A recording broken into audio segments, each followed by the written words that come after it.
காதலும் காம தூக்கலும் வன்மமும் போதையும் பெருகும் கலாச்சார கதறுகளுக்கு இடையே உறவையும் மகன் தாய் என்ற உன்னத வலிமையையும் தலைமுறை தாண்டிய படைப்பாக தான் அறிமுகமாகும் முதல் படைப்பிலேயே வாழ்க்கையை மகிழ்ச்சியாக வாழ நல்ல உறவுகள் மட்டும் தேவை என்று அடி ஆழம் சொல்லும் பேபி படத்தின் அறிமுக இயக்குனர் சுரேஷ் மாரி அவர்களை பேச அழைக்கிறது.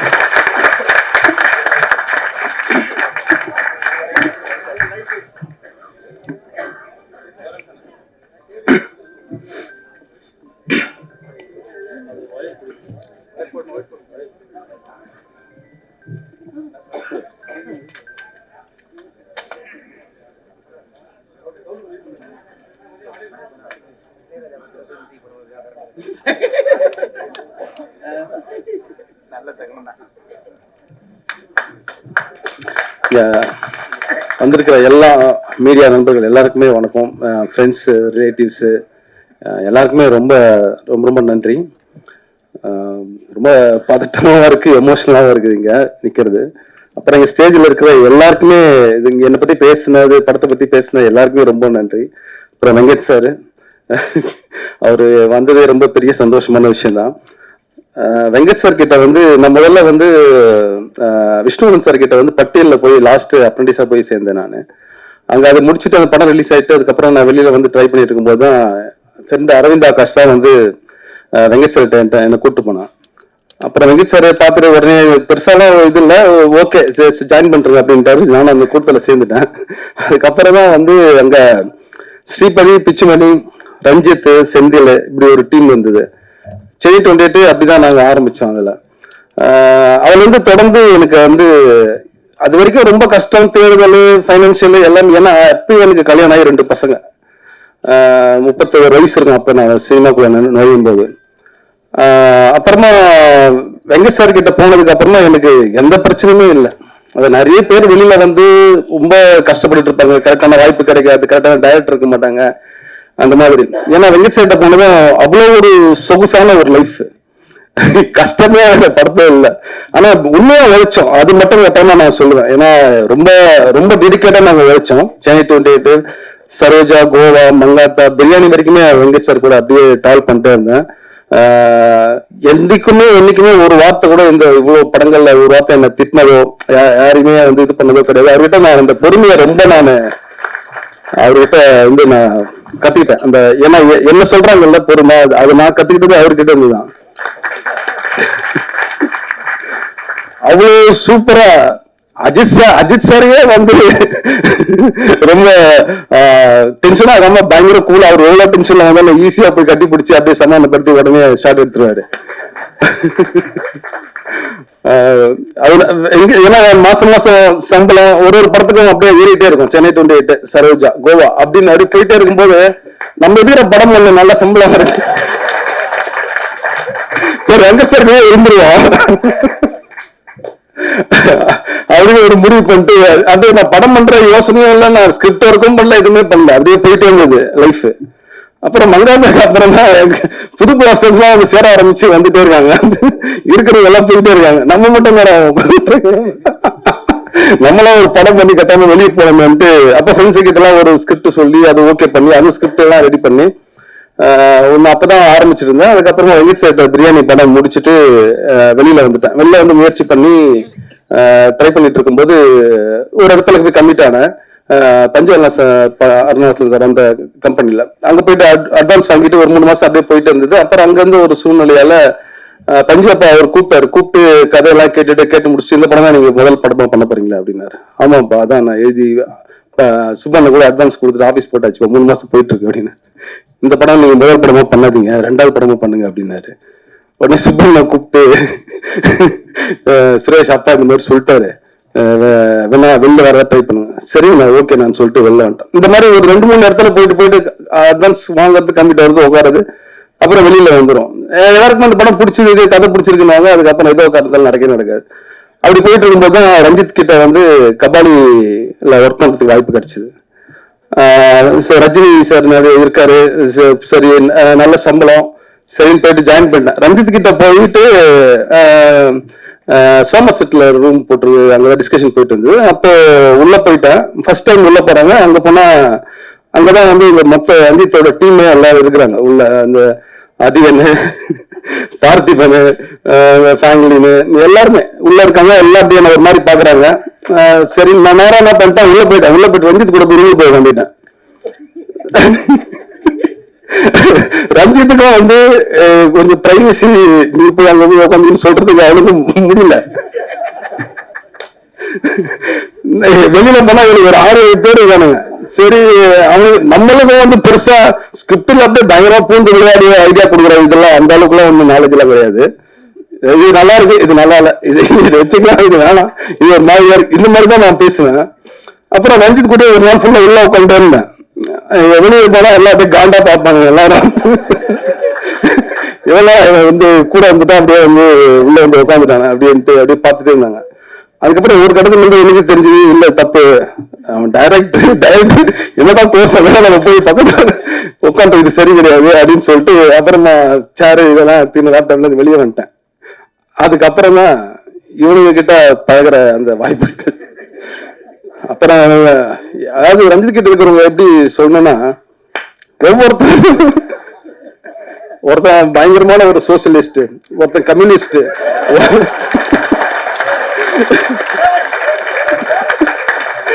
அப்புறம் ஒரு ஃபெமினிஸ்ட், அப்புறம் வந்து அதுக்கப்புறம் ஒவ்வொரு எந்த லிஸ்டுமே எனக்கு தெரியாது. நான் வெங்கட் சார் கிட்ட அப்படியே பிளைண்டா வந்து அங்க உட்காந்துருக்கேன்னா அதுல வந்து யாருமே ஹேண்டில் பண்ண முடியல. எல்லாருமே பயங்கர அரசியல் பேசுறானுங்க, நம்மளுக்கு சுத்தமா இது தெரியவே தெரியாது. அப்புறமா இது ஜாதி, காஸ்ட், இந்த விஷயங்கள் இதெல்லாம் பேசுறது எனக்கு புதுசா இருக்கு. நான் அப்பதான் ஒரு உலகத்துக்குள்ள நுழையிற மாதிரி ஒரு ஃபீல் இருக்குது.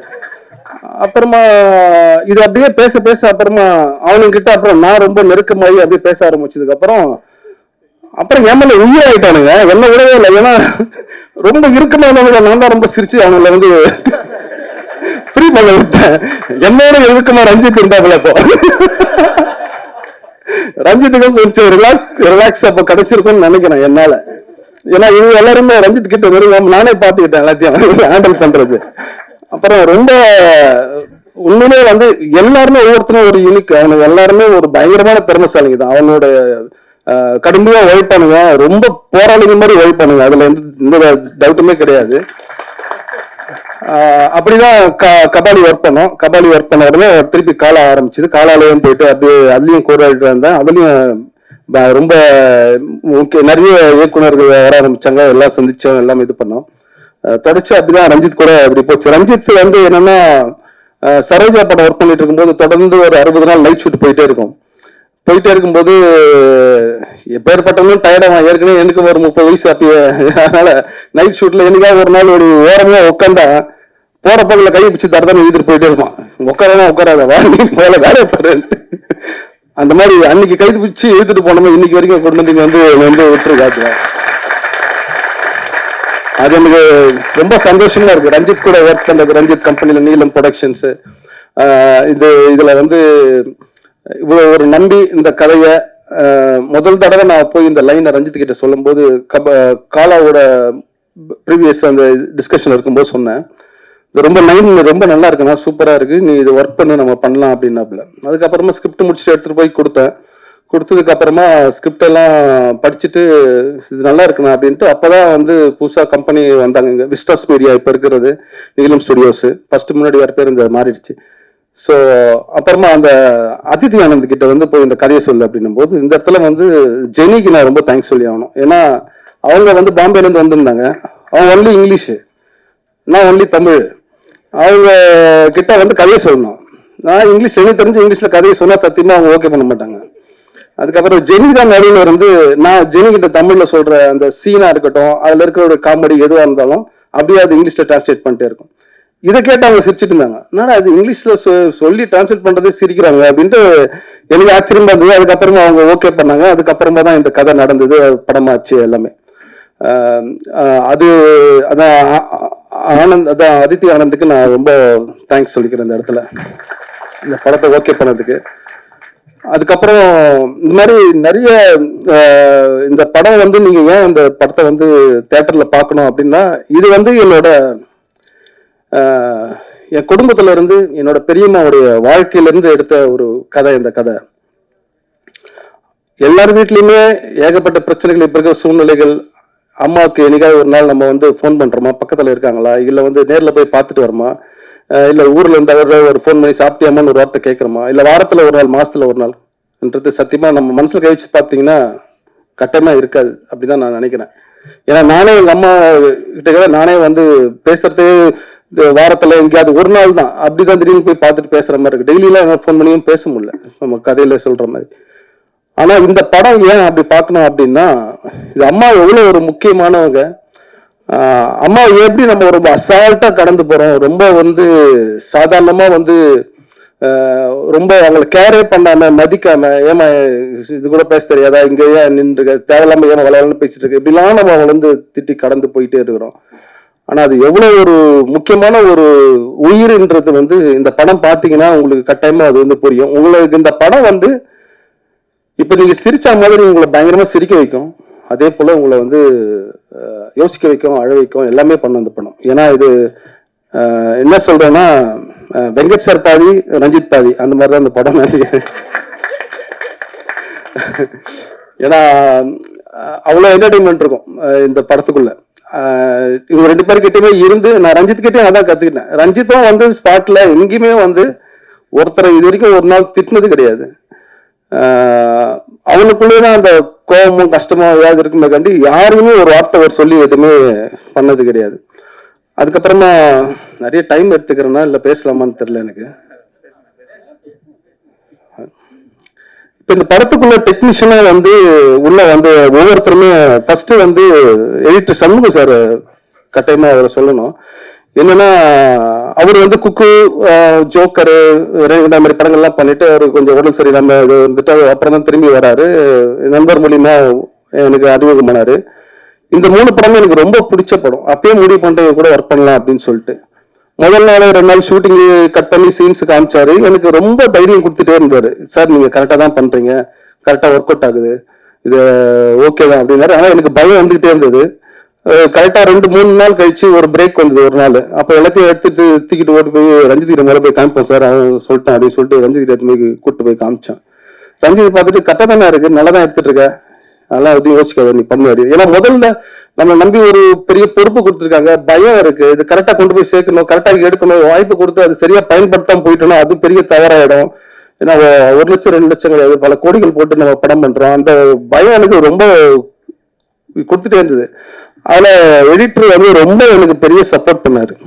அப்புறம் வந்து ஜெயந்த் சேதுமாதவன் கேமராமேனு, இவர் வந்து இந்த கதைக்குள்ள நான் ட்ரை பண்ணேன். எனக்குலாம் அடுத்தடுத்து ஏன்னா நான் படம் பண்ணும்போது ஒரு டீம் செட் பண்ணி வச்சிருந்தேன், இவங்க கூட எல்லாம் ஒர்க் பண்ணணும் அப்படின்னு சொல்லிட்டு. அது எல்லாமே என்னன்னா எல்லாருமே பயங்கர பிஸி ஆயிட்டாங்க, எல்லாருமே ஒரு படத்துக்குள்ள இருக்காங்க, யாருமே என்னால எனக்கு கூட முடியல. அதனால வந்து ஜெயந்த் சேதுமாதவன் வந்து மீட் பண்ணது அவரோட பேசுற தன்மை, ஏற்கனவே அவர் பண்ணி இந்த ஒர்க் இதெல்லாம் பார்க்கும்போது எனக்கு பிடிச்சிருந்தது. அதுக்கு மட்டும் இல்லாம இது ரொம்ப லைவ் லொகேஷன்ஸ், ரொம்ப ரிஸ்கான இடங்கள்லாம் போறோம், கிரௌடு, கேண்டிட் கேமரா மாதிரி நிறைய ஷோல்டர்ல வச்சு நீங்க வந்து இது பண்ணணும் அப்படின்னு சொல்லிட்டு நிறைய லொகேஷன்ஸ் எல்லாம் அவர் வந்து ரொம்ப ரிஸ்க் எடுத்து பண்ணியிருக்காரு. அவரெல்லாம் சப்போர்ட் பண்ணினா இந்த படம் அப்படி கட்டாயமா வந்திருக்காரு. அதுக்கு அவருக்கு ரொம்ப பெரிய தேங்க்ஸ் சொல்லணும். அப்புறம் வந்து மியூசிக் டைரக்டர் பிரிட்டோ வந்து சொன்னா, அதே மாதிரி அவன்கிட்ட பேசிட்டு இருக்கும்போது இந்த மாதிரி இந்த கதையை பத்தி சொல்லும் போது அதுக்கப்புறம் இதுக்கு நான் எங்கெங்கெல்லாம் இதுல ஏன்னா சாங்கு வந்து கட்டாயமா எல்லாருக்குமே நம்மளை பார்த்து பழகின ஒரு விஷயம், அது கரெக்டான சுச்சுவேஷன்ல அமையணும், கரெக்டா வரணும் அப்படின்ட்டு. அப்போ சாங் வந்து விட்ட இந்த மாதிரி சுச்சுவேஷன் சொல்லிட்டேன். ஃபர்ஸ்ட் டைம் ஒரு டியூன் ஒன்று அமிச்சாப்புல. நான் எது பண்ணாலுமே என் வீட்டுல கலந்து ஆலோசிப்பேன் கட்டாயமா. என் குடும்பம், ஏன்னா எங்க அம்மா ஒரு 65 வயசுல இருந்து சின்னவர் ஒருத்தர், என் தம்பி பையன் வரைக்கும் இருக்காங்க, எல்லா கேட்டகரிலயும் ஆள் இருக்காங்க. ஃபர்ஸ்ட் அவங்க வீட்டுலதான் ஃபர்ஸ்ட் எல்லாருமே அந்த டியூன் போட்டு காமிச்சா அவங்களுக்கு வந்து ரொம்ப பிடிச்சிருந்தது. அதுக்கப்புறமா பிரிட்டோ கொடுத்த எல்லா பாட்டுமே ஃபர்ஸ்ட் டியூன் தான், ஆப்ஷனே கிடையாது. அது வந்து எனக்கு இந்த கதைக்கு ரொம்ப பொருத்தமா இருந்தது, எனக்கு கரெக்டா இருந்து. நிறைய பேருக்கு அது பிடிக்கலன்னாங்க, ஆனா இன்னைக்கு ஓரளவுக்கு அந்த பாட்டு எல்லாருக்குமே வந்து பிடிச்சிருக்குன்னு தான் நான் நம்புறேன். பிரிட்டோ வந்து ரொம்பவே நல்ல பேக்ரவுண்ட் ஸ்கோர் எல்லாமே ரொம்ப சூப்பராக பண்ணியிருக்காப்ல. ரொம்ப தேங்க்ஸ் பிரிட்டோ. அதுக்கப்புறமா தினேஷ் தினேஷ் வந்து இந்த கதைக்குள்ள எப்படியாவது இது இருந்தால் நல்லா இருக்கும்னு சொல்லிட்டு தினேஷ் நேரில் போய் பார்த்துட்டு இந்த கதை சொன்னேன். சத்தியமா சொல்றேன், என்னன்னா இப்போ ஒரு படம் பண்ற ஹீரோஸே அடுத்தது இல்லைல்ல நம்மளால இதெல்லாம் முடியாது, 2 கேரக்டர் 3 கேரக்டர் எல்லாம் வேணாம், நான் பண்ண ஹீரோவை தான் பண்ணுவேன் அப்படின்னு சொல்லுவாங்க. ஆனா தினேஷ் வந்து இந்த கதை கேட்டு இந்த கதைக்குள்ள வந்து பண்றேன் அப்படின்னு ஒத்துக்கினது எனக்கு மிகப்பெரிய சந்தோஷம். ஏன்னா தினேஷ் வந்து மிகப்பெரிய ஒரு நடிகை, அது உங்களுக்கு சொல்லணும்னு அவசியம் எல்லாமே உங்களுக்கே தெரியும். ஏன்னா ஏற்கனவே எல்லாம் ப்ரூவ் பண்ணது தான். அப்போ தினேஷ் கிட்ட சொல்லும் போது இந்த மாதிரி கேரக்டர் தினேஷ் இந்த மாதிரி இருக்கும், உடம்பு இந்த மாதிரி இருக்கும் அப்படின்னும் போது அதுக்கப்புறம் ஃபுல்லா வெயிட் போட்டு வேற மாதிரி ஒரு ஸ்கிரீன்ல பார்த்தாலே தெரியும் உங்களுக்கு வேற மாதிரி இருப்பாரு. நிறைய கஷ்டப்படுத்திட்டான் தினேஷ் எல்லாம். மாறான கூட என்னன்னா ட்ரெயின்ல ஷூட் பண்ணும்போது கிரௌட்ல எல்லாம் அப்படி அப்படியே போயிட்டு இறங்கி அப்படியே மார்க்கெட்டுக்குள்ள அப்படியே இறக்கி விட்டுருவேன், போங்க அப்படி நடங்க அப்படின்ட்டு. எங்கேயாவது கேமரா வச்சுட்டு கூட மட்டும் சைட்ல யாராவது பசங்க நிற்பானுங்க, நான் சொன்ன மட்டும் அவங்ககிட்ட சொல்றேன் அப்படின்ட்டு நடந்தே போயினே இருப்பாங்க. லாஸ்ட் வரைக்கும் போடுவாங்க, கட்டுலாம் தெரியாது, எதுவுமே தெரியாது, ஆஃப் பண்ணிட்டாங்களா எடுக்கிறாங்க கூட தெரியாது அவங்களுக்கு. அந்த மாதிரி ஏன்னா அது வந்து கோவிட் அந்த எண்டில் அந்த டைம்ல வந்து ஷூட்டிங் எடுத்தோம்னா ரொம்ப காம்ப்ளிகேட்டடா அந்த லொக்கேஷன்ஸ் அமைகிறதா இருக்கட்டும் எல்லாமே வெஸ்ட் பெங்காலை பத்தி உங்களுக்கு சொல்லவே தேவை, அவ்வளோ க்ரௌடான ஏரியா. அந்த இடத்துல வந்து வச்சு தினேஷ் எல்லாம் ரொம்ப கஷ்டப்படுத்தினேன். ஆனா எந்த இடத்துலயுமே தினேஷ் வந்து பயங்கர சப்போர்ட்டிவா இருந்து இந்த படத்தை ரொம்ப நல்லபடியா எங்களுக்கு வந்து பண்ணி கொடுத்து, நான் என்ன எதிர்பார்த்தனோ அந்த கேரக்டர் எப்படி இருக்குன்னு எதிர்பார்த்தனோ அது தினேஷ் அப்படியே லைவா உண்மையா கொண்டு வந்திருக்காப்புல. நீங்க படம் பார்க்கும்போது உங்களுக்கு அது தெரியும். அப்புறம் மாறண்ண வந்து முதல்ல வந்து கூட்டமிச்சேன், நிறைய ஆப்ஷன் அதெல்லாம் போயிட்டு இருக்கும்போது கூட்டமிச்சேன். வந்தாரு, வந்துட்டு ஒரு சின்ன ஆடிஷன் மாதிரி வச்சோம். வச்சுதான் பசங்களாம் இல்ல இது செட் ஆறேன்னா இந்த மாதிரி ஒரு கதையில எங்கன்னா இவர் போய் கூப்பிட்டு வர, அது வந்து இதுல இருந்து வராரு இவரு. சார் ரொம்ப தேங்க்ஸ் சார். எங்க sir? Thanks sir, thank you sir. Okay okay sir, ரொம்ப நன்றி சார்.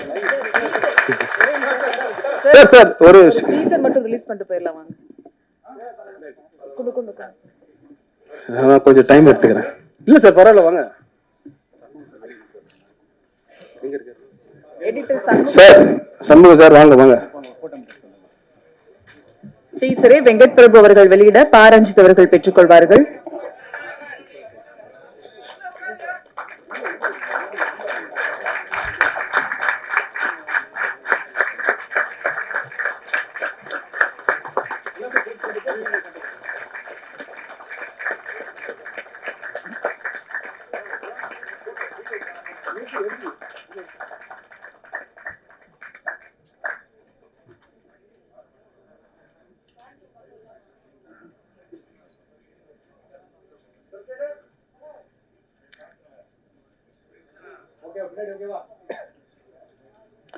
நன்றி சார், தேங்க்யூ சோ மச்.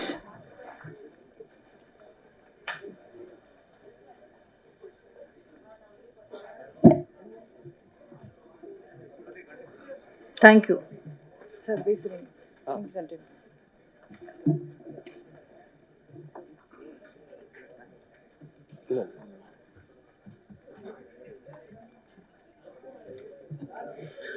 அப்புறம்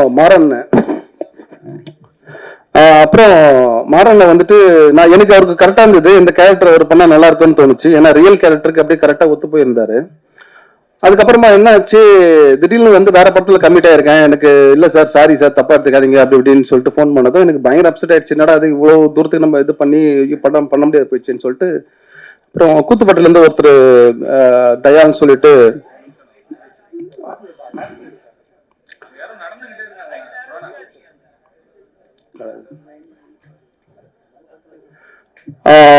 அவரை வந்து சூஸ் பண்ணி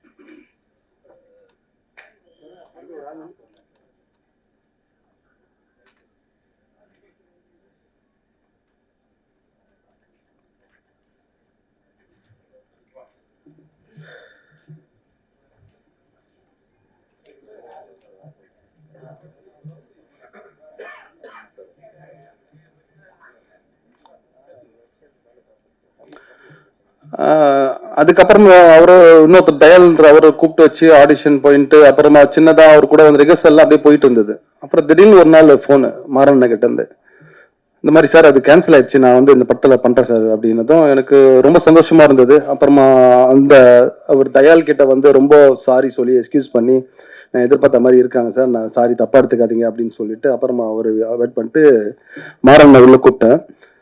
அப்புறம் மாறண்ண எப்படி நடிச்சிருக்காருன்றது நீங்க படம் பார்க்கும்போது தான் தெரியும். ஏன்னா அவர் வழக்கமா ஒரு சிரிச்சு கவுண்டர் டைலாக், ஆனா இதுலயும் கவுண்டர் டைலாக் அவரு போட்டிருக்காரு. அந்த யதார்த்தம் மீறாம அப்படியே அந்த கதைக்குள்ள இருக்கும். ரொம்ப சூப்பரா நடிச்சிருக்காரு.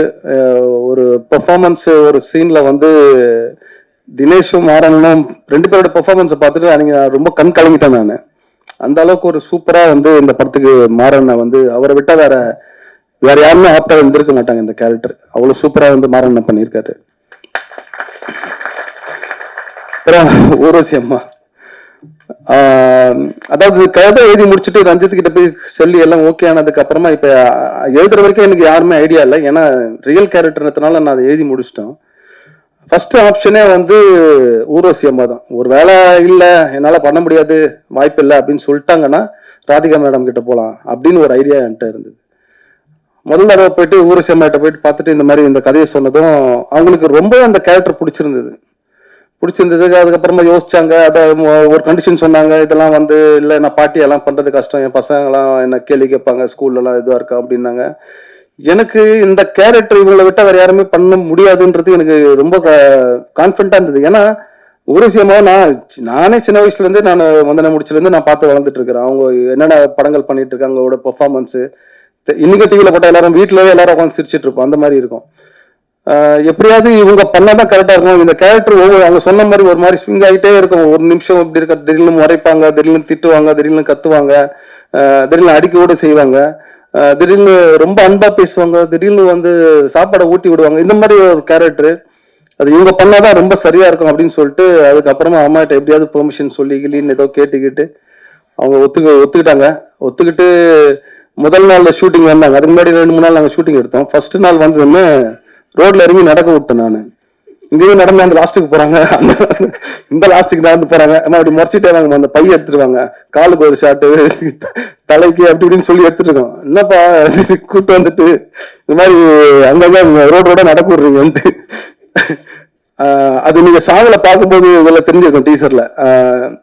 ஃபர்ஸ்ட் டைமா ஒரு அம்மாக்கு பயங்கரமான ஒரு பில்டப் சாங்கு, ஒரு இன்ட்ரோ, அது வந்து இவங்களுக்கு தான் அது வந்து அமைஞ்சிருக்குதுன்னு நான் நினைக்கிறேன். அந்த படத்துல அது ரொம்ப முக்கியம். பெரிய ஸ்டார்ஸ், ஏன்னா அவங்க இப்ப அவங்களுக்கு ஒரு ஸ்டார் இருக்கு, எவர்கிரீன் ஸ்டார்ன்னு சொல்லிட்டு, அது இந்த படத்தை மூலியமா வெளியே வருது. அது எனக்கு ரொம்ப சந்தோஷம். ஊர்வசி அம்மா இந்த கேரக்டர் வந்து ஷூட்டிங் நாள்ல வந்து இங்க சென்னையிலேயே வந்து 20 நாள் எடுத்திருப்போம். அதுல ஒரு 10 நாள் என்ன கண் கலங்க வைக்காத நாளே கிடையாது அவங்களுடைய பெர்ஃபார்மன்ஸ். அப்படியே என் பெரியம்மா என் கண்மடி வந்து நிறுத்திடுவாங்க. என் பெரியம்மா ரொம்ப அன்பானவங்க. அவங்க கையால் நிறைய தடவை நான் சாப்பிட்ருக்கேன், நிறைய வீட்டில் போய் தங்கி இருக்கேன். ஒரே நடுத்தர குடும்பம் தான். ஒரு சின்ன 10 வீட்டில் வந்து அண்ணனுங்க, அக்கா, தங்கச்சிங்க எல்லாரும், பெரியம்மா எல்லாருமே வந்து ஒன்னாவே அங்கே வந்து கூட இருந்து வாழ்ந்தவன் நான். அதனால எனக்கு பெரியம்மாவோட ஒவ்வொரு விஷயமும் எனக்கு நல்லா தெரியும். அது வந்து பேபி என்ற கேரக்டரை வந்து ஊர்வசி அம்மா வந்து அவங்களுக்கு எதுவுமே தெரியாது. போட்டோ தான் தெரியும், அவங்கள பத்தி எந்த வீடியோ கிடையாது, ஒன்றும் கிடையாது. அவங்க வந்து ஒரு பெரிய ஒரு சாதனை பண்ணவங்களாம் கிடையாது. சாதாரண ஒரு வீட்டுல இருந்த ஒரு பெண்ணு. அதை ஊர்வசி அம்மா வந்து பயங்கரமா அதை வந்து பிடிச்சிக்கிட்டாங்க. அது பிடிச்சிக்கிட்டு அவங்க பண்ற பெர்ஃபார்மன்ஸ் எல்லாம் வந்து என்ன கட்டி சொல்ல முடியாது. ஒரு மாதிரி பயங்கரமா கண் கலங்கிடுவேன், ஒரு மாதிரி தனியா போயிடுவேன். ரொம்ப டிஸ்டர்ப் பண்ணிச்சு என்ன. எனக்கு அப்பவே தெரிஞ்சிச்சு இந்த படம் ஏதோ ஒண்ணு பண்ணுது. இது வந்து இது தானா இது எல்லாத்தையுமே உருவாக்கிது. எல்லாருமே இது வந்து இந்த ஜே பேபின்ற அந்த வார்த்தை வந்து அதுவே டிசைட் பண்ணிக்குது. ஏன்னா எல்லாம் நல்லதா வந்து சேர்ந்துக்கிட்டே இருக்கும்.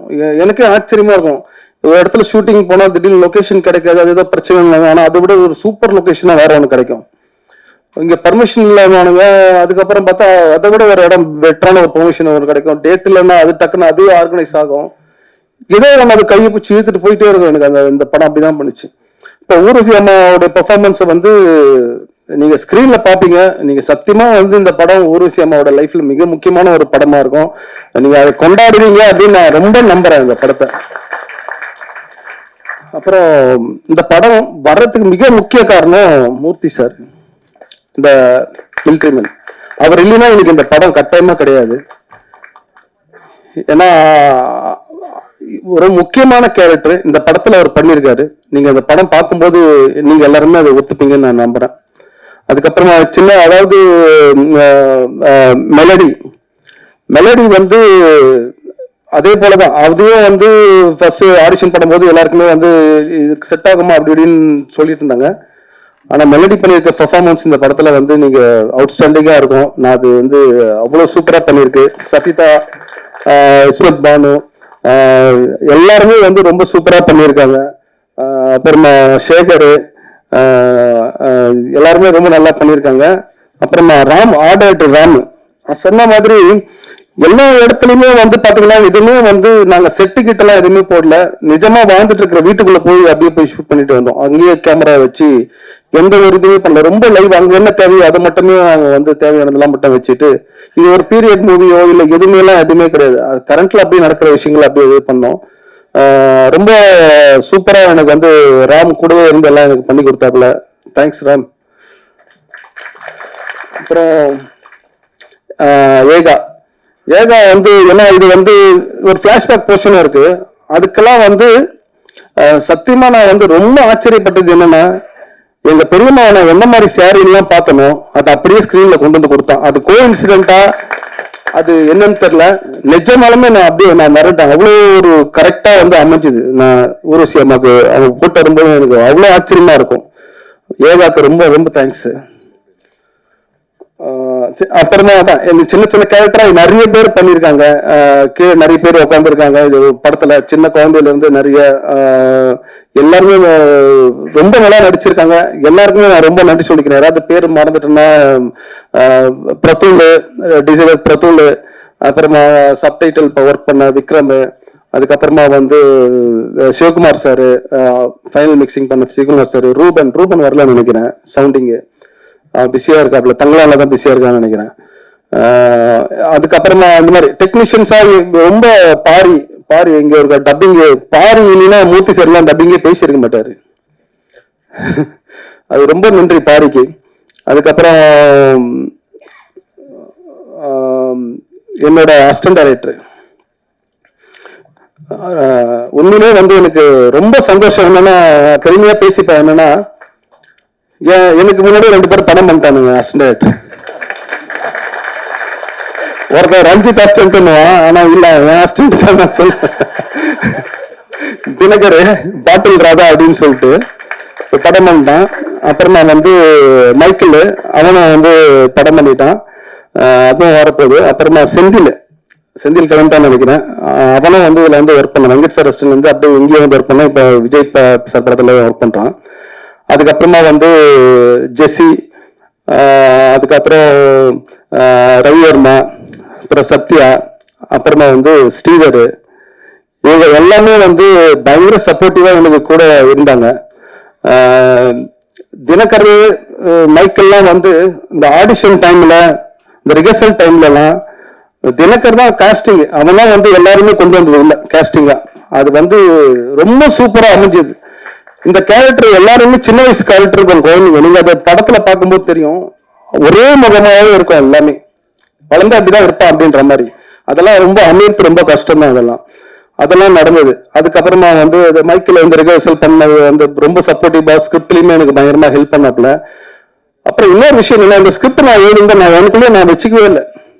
யாரெல்லாம் என் நண்பர்கள் இருக்காங்களோ, யாரெல்லாம் சினிமால தான் எல்லாருக்கும் தூக்கி கொடுத்துட்டேன். எல்லாரும் படிச்சுட்டு எனக்கு சொல்லுங்க அப்படின்ட்டு. எல்லாருமே எல்லா இயக்குநர்கள் இருக்கிற ஃப்ரெண்ட்ஸ் இவங்க எல்லாருக்குமே, சினிமாக்குள்ள பழக்கமான எல்லாருமே பார்த்துட்டு படிச்சுட்டு எனக்கு நிறைய கருத்துக்கள் சொன்னாங்க, நிறைய விஷயங்கள் சொன்னாங்க. நான் அதை எல்லாத்தையுமே நான் மாத்திக்கிட்டேன். அது ஒரு சினிமாவை நம்ம எப்படி கொடுக்கறது, அது ரசனையா ரசிக்கிற மாதிரி எப்படி கொடுக்கறது அப்படின்னு சொல்லிட்டு, அது எல்லாரோடைய அந்த உழைப்பு தான் வந்து இது ஒரு நல்ல ஒரு என்டர்டெயின்டான ஒரு பொருளாக இன்னைக்கு வந்து ஒரு படமா வந்து நிற்குதுன்னு நான் நம்புறேன் நான். ஸோ எல்லாருக்கிட்டையும் டிஸ்கஸ் பண்ணது எனக்கு ரொம்ப வேல்யூபான ஒரு விஷயமா பார்க்குறாங்க.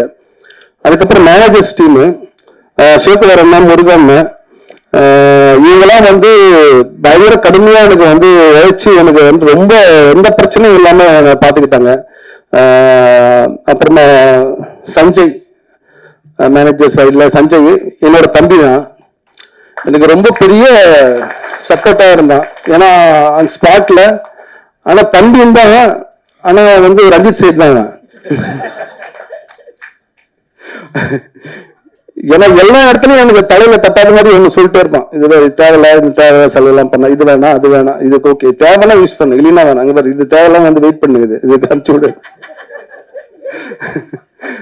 எதுக்காக இப்படி அப்படின்னு சொல்லிட்டு நான் இது பண்ணிட்டே இருப்பான். பெரிய சப்போர்ட்டிவ். அங்க நான் உடஞ்சு நின்னா கூட அவன் தான் எனக்கு வந்து ரொம்ப ஹெல்ப் பண்ணான். அப்புறம் மறந்துட போறேன், என்னோட குடும்பம், என் அம்மா, என் மனைவி, என் தம்பிங்க, தம்பி ஒய்ஃபுங்க, என் பசங்க எல்லாருமே ரொம்ப சப்போர்ட் பண்ணாங்க. அவங்க இல்லைன்னா நான் இங்கே இல்லை. ஏன்னா அவங்களுக்கு தெரியும் சினிமாக்குள்ள வந்துட்டு ரொம்ப போராட்டமா ட்ரை பண்ணிட்டு இருக்கும்போது எல்லாமே என்னோட தம்பிங்க தான். என் தம்பிங்கெல்லாம் எப்படின்னா, நான் எதுக்கு சொல்றேன்னா, செலவு காசு இல்லாம ரொம்ப கஷ்டப்பட்டு இருப்பேன். வந்து சரின்ட்டு ஹேங்கர்ல இருந்து பேண்ட் எடுத்து போட்டு வெளியே போனா கை விட்டா ஒரு 500 ரூபாய் காசு இருக்கும், எவன் வச்சாலே தெரியாது. அந்த மாதிரிலாம் வந்து என்னுடைய குடும்பம் தான் நான் நினைக்கிறேன். நான் என் தம்பிங்கெல்லாம் எனக்கு குடும்பம் அமைஞ்சது. எனக்கு எல்லா படத்தை பத்தி டிஸ்கஸ் பண்ணாங்க. ரஞ்சித் படத்தையும் பத்தி எதுவும் நல்லா இருக்கு, நல்லா இல்ல, எது பயங்கரமா நடக்கும் ஆர்குமெண்ட் வீட்டுல, அது எனக்கு ரொம்ப ஆரோக்கியமா நான் நினைக்கிறேன். நான் அதை அப்ப என்னோட நண்பர்கள், சின்ன வயசு நண்பர்கள், எனக்கு பெரிய நிறைய ஃப்ரெண்ட் சர்க்கிள் இருக்காங்க. எல்லாருமே எல்லாருக்குமே நான் இந்த ரொம்ப நான் நன்றி சொல்லிக்கிறேன். அப்புறம் வந்து சிவா, இவர் காமராஜன், எல்லாருமே இந்த டீம் இப்போ வந்து ப்ரொமோஷன் பண்ணிட்டு இருக்க பீட்ரூட், சுதீர், ஆல்டோ, இவங்க எல்லாருக்குமே ரொம்ப நன்றி சொல்லிக்கிறேன். இந்த படம் ஏன் நீங்க தயவு செஞ்சு பார்க்கணும் அப்படின்னா, தவறாம உங்க அம்மாவை கூப்பிட்டு வந்து இந்த படத்தை பாருங்க. இது அம்மா மட்டும்தான் கூட்டு வரணும் கிடையாது, அக்கா கூட பிறந்தவங்க, தங்கச்சி கூட பிறந்தவங்க, அண்ணன் கூட பிறந்தவங்க, தம்பி கூட பிறந்தவங்க, பேசாம இருக்கிறீங்களா கூட நீங்க தயவு செஞ்சு இந்த படத்தை போய் பாருங்க. எங்கேயாவது ஒரு இடத்துல உங்களை வந்து இந்த படம் வந்து கட்டாயமா உங்களை கனெக்ட் பண்ணும்.